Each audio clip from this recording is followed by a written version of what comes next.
क्या आपके मन में भी कभी ये ख्याल आया है कि जिंदगी भर मेहनत करके जो घर बनाया है वो आपके बाद किसके काम आएगा, या अपने जीते जी ही अपने किसी परिवार के ही किसी सदस्य के नाम इसे कर दें, मगर कानूनी झंझट का सोचकर अक्सर टाल देते हैं। दोस्तों, अक्सर माँ बाप चाहते हैं कि अपनी कोई ज़मीन या फिर घर अपने बच्चों को दे दें, भाई अपनी बहन या फिर पत्नी के नाम कर देना चाहता है, लेकिन फिर मन में एक डर आता है, इन सब में काफ़ी खर्च करना होगा, जैसे स्टैंप ड्यूटी, जीएसटी और न जाने क्या क्या। दोस्तों, आज के इस वीडियो में मैं आपको आसान भाषा में समझाऊंगी कि कैसे आप अपने अपनों को घर या फिर ज़मीन गिफ्ट कर सकते हैं, वो भी कानूनी तरीके से और पैसे भी बचाते हुए। नमस्कार, आप देख रहे हैं रिपोर्टर जी और मैं हूं आपकी भरोसेमंद होस्ट लता सिंह। सबसे पहले समझते हैं कि गिफ्ट डीड क्या होती है।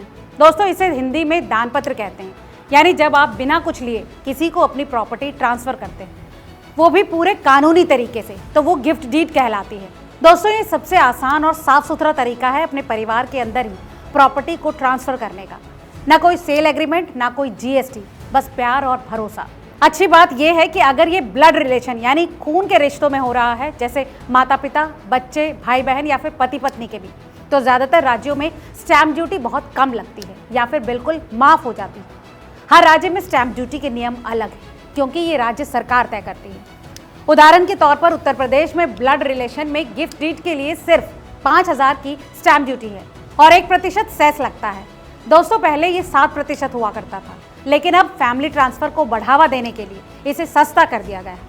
वहीं महाराष्ट्र में ये और भी कम है, सिर्फ 200 रुपये की ड्यूटी लगती है।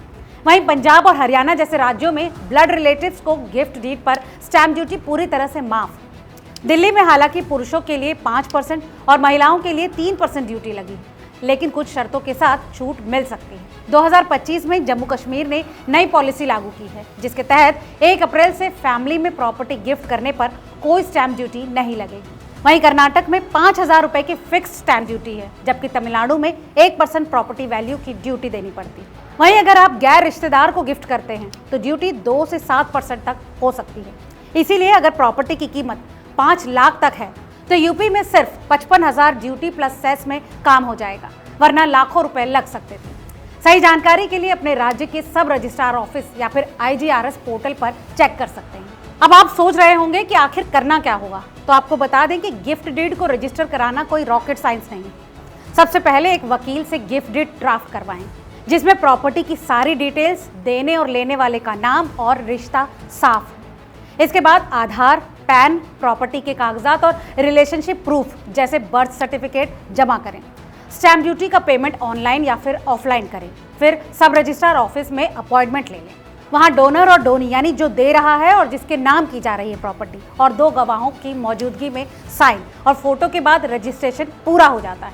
इसके 15 से 30 दिन में आपको रजिस्टर्ड डीड मिल जाती है। वकील की फीस और रजिस्ट्रेशन चार्जेस मिलाकर कुल खर्च 10,000 से 20,000 तक आ सकता है।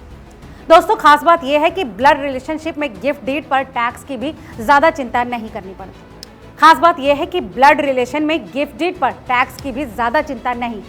इनकम टैक्स एक्ट की धारा 56 के तहत रिलेटिव से मिला गिफ्ट टैक्स फ्री है। डोनर को भी कैपिटल गेन्स टैक्स नहीं देना पड़ता। वहीं जीएसटी का तो सवाल ही नहीं, क्योंकि ये एक तोहफा है। लेकिन दोस्तों, यहाँ ध्यान दें, गिफ्ट डीड एक बार रजिस्टर होने के बाद वापस नहीं लिया जा सकता, सिवाय फ्रॉड जैसे मामलों में। अगर प्रॉपर्टी पर लोन है तो बैंक से NOC लेना ना भूलें। दोस्तों, एक और बात ध्यान रखें, अगर आप किसी माइनर यानी कि नाबालिग को गिफ्ट कर रहे हैं तो ऐसे में गार्जियन की भी ज़रूरत पड़ती है। तो अगर आप अपने बच्चों या फिर भाई बहन को प्रॉपर्टी गिफ्ट करने का मन बना रहे हैं तो ये सही वक्त है। बस लोकल नियमों को चेक करें और वकील से सलाह लें। ये न सिर्फ प्यार जताने का सही तरीका है, बल्कि पैसे बचाने का भी है। ऐसे में अगर आपके मन में कोई और शंका है तो अपने नज़दीकी सब रजिस्ट्रार ऑफिस से संपर्क करें या फिर ऑनलाइन पोर्टल्स पर भी लेटेस्ट अपडेट्स चेक करें। और सबसे खास बात, अपने अपनों को ज़मीन या फिर अपनी प्रॉपर्टी ट्रांसफ़र करते वक्त प्यार और भरोसा दोनों साथ में दें। आज की इस रिपोर्ट में फिलहाल इतना ही। दोस्तों, इस बारे में आपकी क्या राय है, हमें कमेंट करके ज़रूर बताएं। और हाँ, वीडियो अगर काम का लगा हो तो इसे लाइक और दोस्तों के साथ शेयर करना ना भूलें।